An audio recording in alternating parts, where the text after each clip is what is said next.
to learn something first.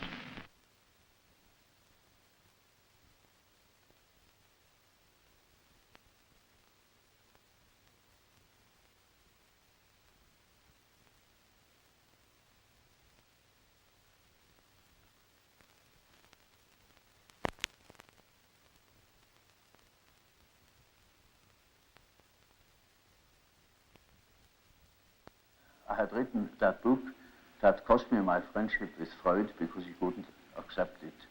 Yes. To him, the unconscious was a product of consciousness. Yes. And it simply contained the remnants. I mean, it was sort of a storeroom where all the discarded things of consciousness were heaped up and left. But to me, the unconscious then was already a matrix, a sort of basis of consciousness of a creative nature, namely capable of autonomous acts, autonomous intrusions into consciousness. Man's soul is a complicated thing, and it takes sometimes half a lifetime to get somewhere in one's psychological development. You know, it is by no means always a matter of psychotherapy or treatment of neuroses. This whole psychology has also the aspect of a pedagogical method in the widest sense of the word. It is something. Education. It is an education. It is something like antique philosophy, and not what we understand by a technique. It is something that touches upon the whole of man, and which challenges also the whole of man in the patient or whatever the receiving part is, as well as in the doctor. One of the tremendous things which Jung did was to always emphasize the aspect of man's totality. And our totality is not complete unless we take our human failings into it. It doesn't mean that I necessarily have always to live my human failings. I obviously may have to take responsibility for them.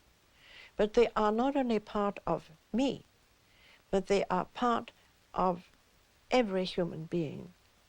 That is to say, it is part of man. Consciousness is one factor, and there is another factor, equally important, that is the unconscious, that can interfere with consciousness any time it pleases. And of course, I say to myself now, this is very uncomfortable, because I think I am the only master in my house, but I must admit that there is another somebody in that house that can play tricks. And I had to deal with the unfortunate victims of that interference every day in my patients. Analysis, proper, particularly Jungian analysis, begins and ends with conscience.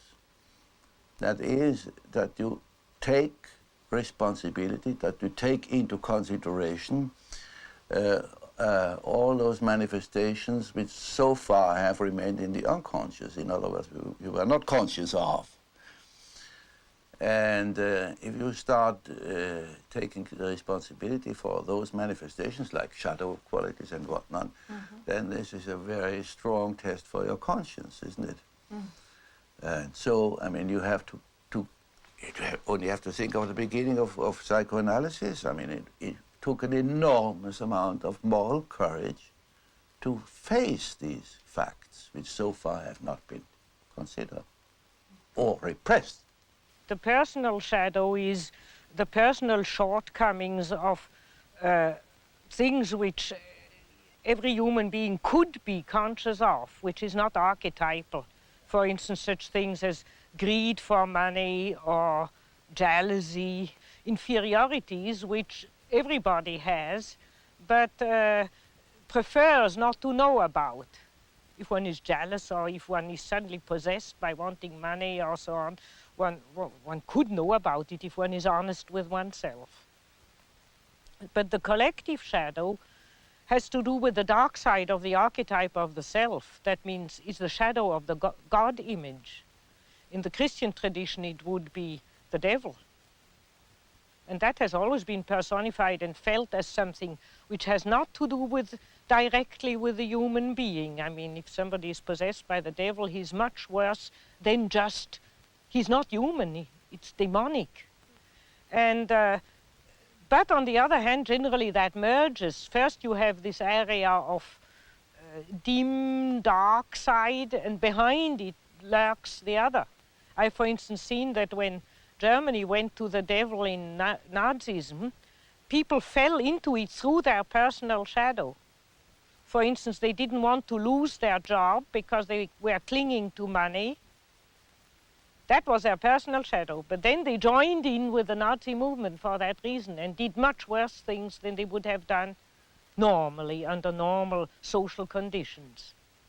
So you can say the personal shadow is the bridge to the collective shadow, or the open door to the collective shadow. But the collective shadow comes up in those terrible mass psychoses. It's like if you have a room and there's one door not shut, and there the devil can come in. And if you know your personal shadow, you can shut all the doors. It is almost a rule, but I don't want to make too many rules with you, in order not to be schematic. Yes. That an introvert marries an extrovert for compensation, or another type marries the counter type to complement himself. I thought, yeah. The archetype is a force, it has an autonomy. It can suddenly seize you. It is like a seizure. Yes. So, for instance, falling in love at first sight, that is such a case. You see, you have a certain image in yourself without knowing it of the woman, of the woman. Yes. Now you see that girl, or at least a good imitation of your type. And instantly you get a seizure and you're gone. And afterwards you may discover that it was a hell of a mistake. Or you see, a man is quite capable, he's intelligent enough to see that that woman of his choice, as one says, not no choice, he has been captured. Yeah. You know, he sees that she is no good at all, Yes. that she is a hell of a business. And he tells me so, and he said, for God's sake, doctor, help me to get rid of that woman. He can't. He's like clay in her fingers. And that is the archetype. That is the so-called archetype of the anima. Yes. Yes. He thinks it is all his soul, you know. Like the girls, you know, when a man sings very high, then he thinks he must have a very wonderful spiritual character because he can sing the high C. Yes. And she's badly disappointed when she marries at that particular number. Yes. Well, That is the archetype of the animus. yeah. This is built right into the center of Jung's whole psychology, that one should develop one's countersexual components, as Margaret Mead so quaintly phrases it. But Jung prefers to talk about the animus and the anima, meaning the feminine side of the masculine side of the woman and the feminine side of the man.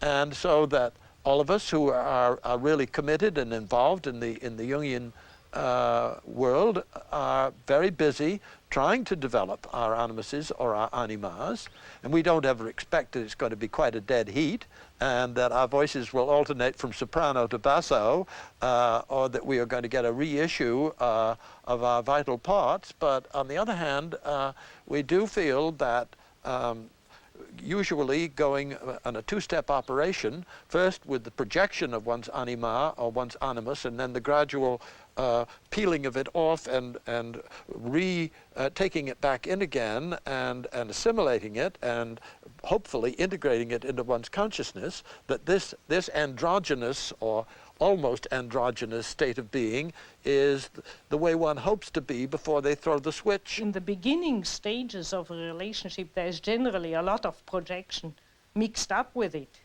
And that is responsible for all those love quarrels. I mean, she makes demands which he can't fulfill, and he makes demands she can't fulfill, and animus anima crossing the swords. And I mean, if you tape record a love quarrel, it's the same all over the world, literally.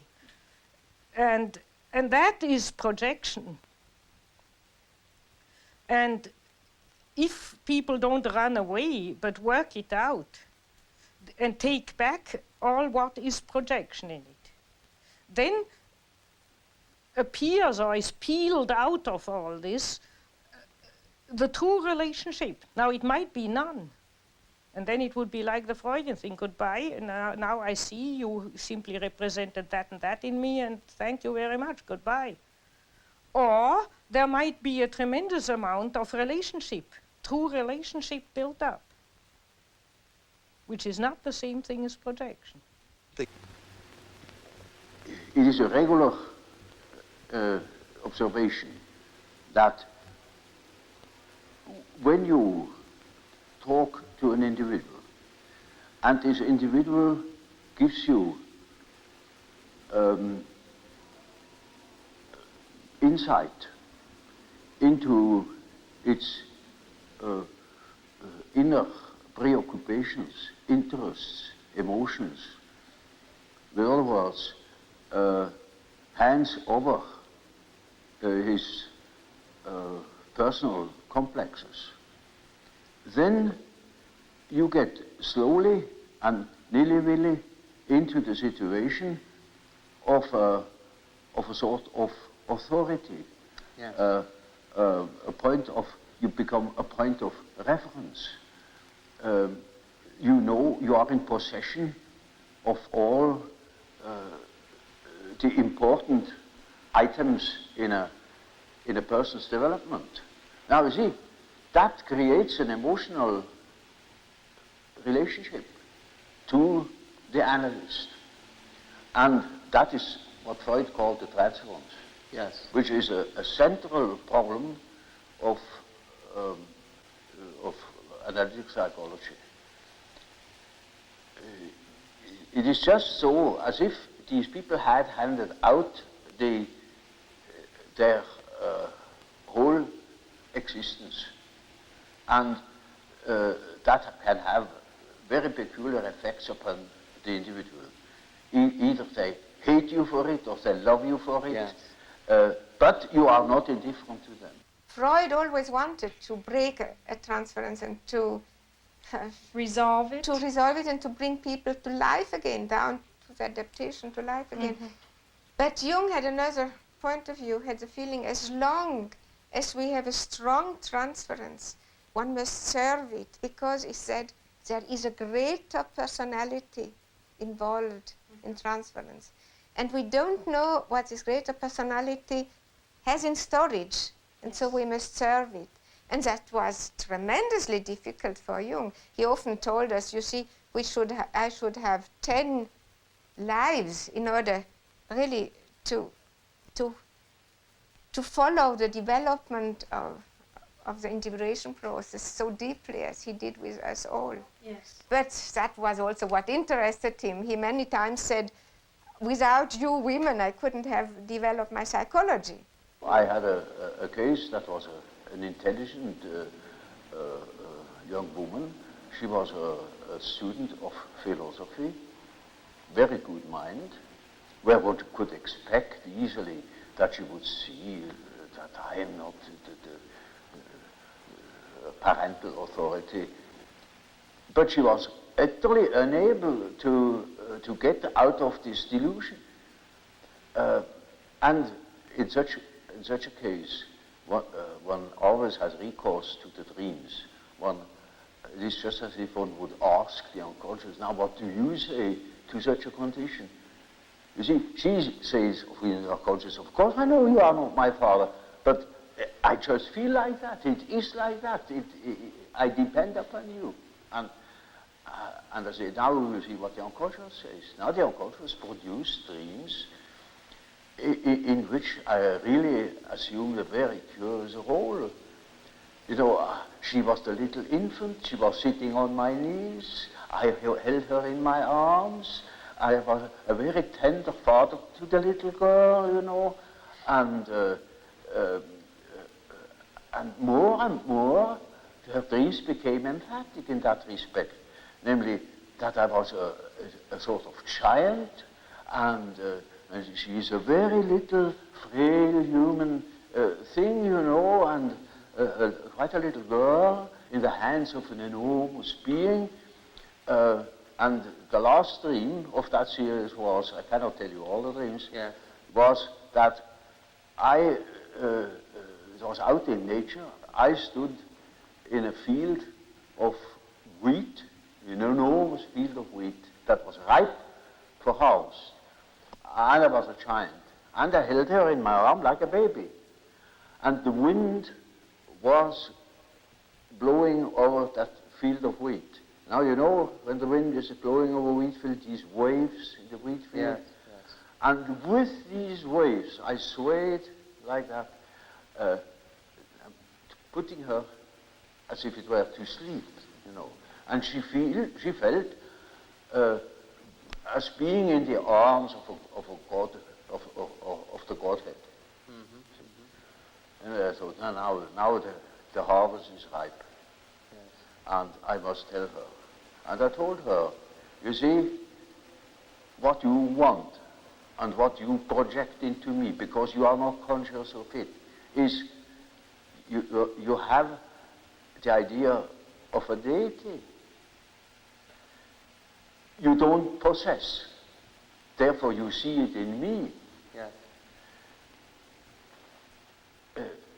That clicked. She suddenly became aware of an entirely heathenish image. Yes. That comes fresh from the archetype. She had not the idea of a Christian God or of an Old Testament Yahweh. It was a heathenish God, you see, a God of nature, of vegetation. He was the wheat himself. He is the spirit of the wheat, the spirit of the wind. And she was in the arms of that Newman. No. Now, that is the living experience of an archetype. Now, that made a tremendous impression upon that girl, and instantly it clicked.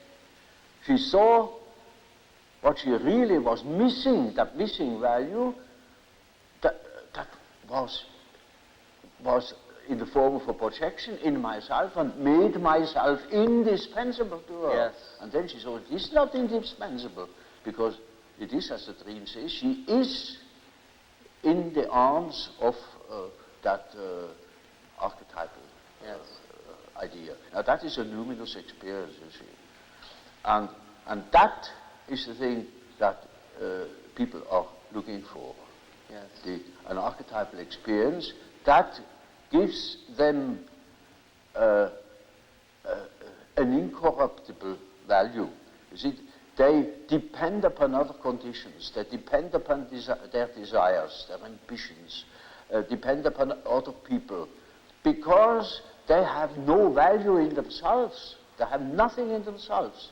They are only rational, and they are not in the possession of a treasure that would make them independent. But when that girl can hold that experience, then she doesn't depend anymore. She cannot depend anymore, because that value is in herself. And that is a sort of liberation. Yes. And that is, of course, makes her complete, you know. Inasmuch as she can realize such a luminous experience, she is able to continue her path, her way, her individuation. The acorn can become an oak, I'm not a donkey. If you have a relationship to C. G. Jung, then you have to work on it, and the meaning is a result, perhaps, you see. One can say I projected on him a father, but I also projected on him a mother, you see. And the one who accepted me, I could say.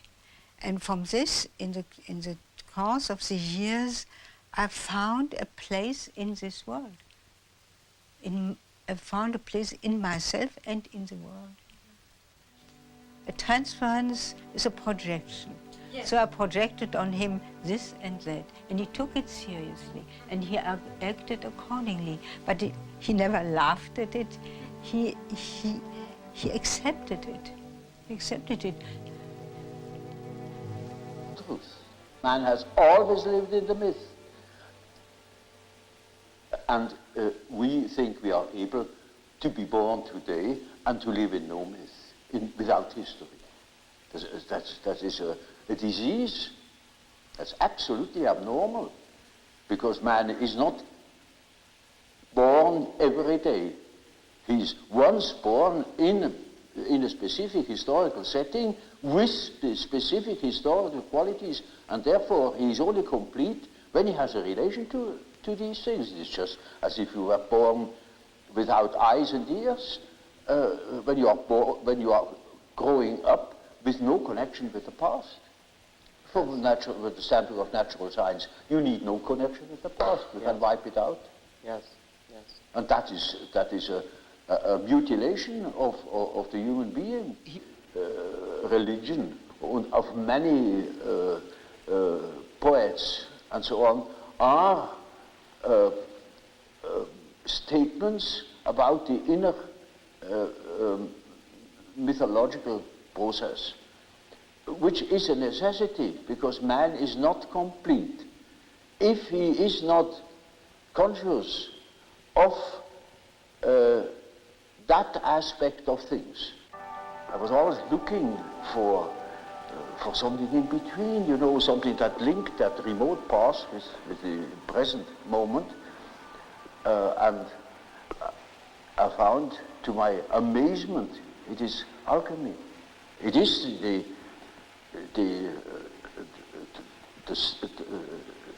basis of our modern way of conceiving things, and therefore it is as if it were right under the threshold of consciousness.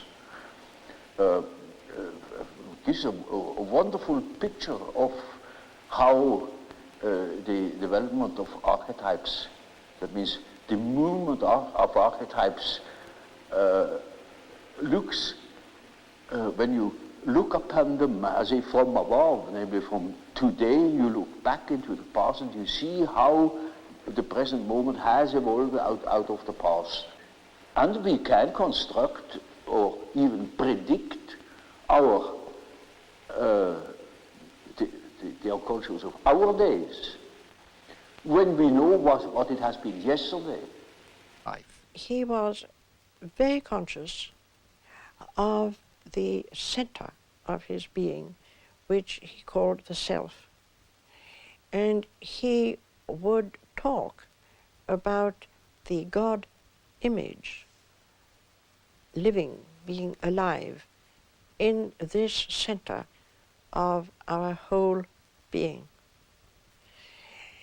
He always said he did not wish to discuss the existence of God because this was a metaphysical question which he was not prepared to go into. But from the psychological point of view, he knew that the God image was within oneself. The God image changes. God does not change. Make any statements about God, but about the image of God as it exists in the human being, you know. And so this whole ego-self relationship is really so we get the basis of Jung's work. That's all it is about, you know. But the self-experience as something inside man, but not the same as the ego, you know. but he doesn't project it. Jung puts the burden squarely on each person. And this psychology of individuation, of making what you are, and what you've inherited of the universe, of making that specific, of making what you've got of the collective in you, making that individual, and carrying it as an individual, and not only standing still in it, but allowing an act of becoming in the midst of your being, to become your own way of moving through life. This is the hardest thing you can ask of human beings. What you would call the personal shadow of people didn't upset him. He just grumbled and cursed a bit, but that's not the problem of evil. It's that major evil of complete destruction which worried him. And his real approach to that was the inner work Yes, that he did. the only thing you can do, to confront yourself with it where you are. All the rest, all the benevolent, if benevolent preaching would help, then we would be out of the trouble long ago, because we get a lot of benevolent and reasonable preaching, but it doesn't help. So the only place where you can really put the hand on it and deal with it body to body, the problem of evil, is in yourself. And there you have the hope to change something, but the hope to change the world is a childish illusion. As we've seen, the collectivist pattern taking over all over society. The paradox is you get a form of totalitarianism which is producing collectivism, then you get a kind of creation of greater and greater monopolies of commerce, bigger and bigger business, producing a kind of organization man, which is the equivalent of the totalitarian organization man, where this individual thing disappears, and really this kind of this kind of politics of individuation, which you might call democracy, ceases to exist. And this is the point where we've reached at the moment. And at this point, all that's inferior, which Jung used to call the shadow in man, tends to come to the surface. The world hangs on a thin thread, and that is the psyche of man. Nowadays, we are not threatened by elementary catastrophes. There is no such thing as an H-bomb. That is all man's doing. Yes. We are the great danger. The psyche is the great danger. What if something goes wrong with the psyche? Yes. You see? And so you see, it is demonstrated to us in our days what the power of the psyche is of man, how important it is to know something about it, but we know nothing about it. Nobody would give credit to the idea that the psychical processes of the ordinary man have any importance whatever. One thinks, oh, he has just what he has in his head, it is all from his surroundings, he's taught such a thing, believes such a thing. And particularly if he's well housed and well fed, then he has no ideas at all. And that's the great mistake. Because he is just that as which he is born, and he is not born as tabula rasa, but as a reality. Yes. Jung had a vision. There are no other similar beings like man that are articulate and could give account of their functioning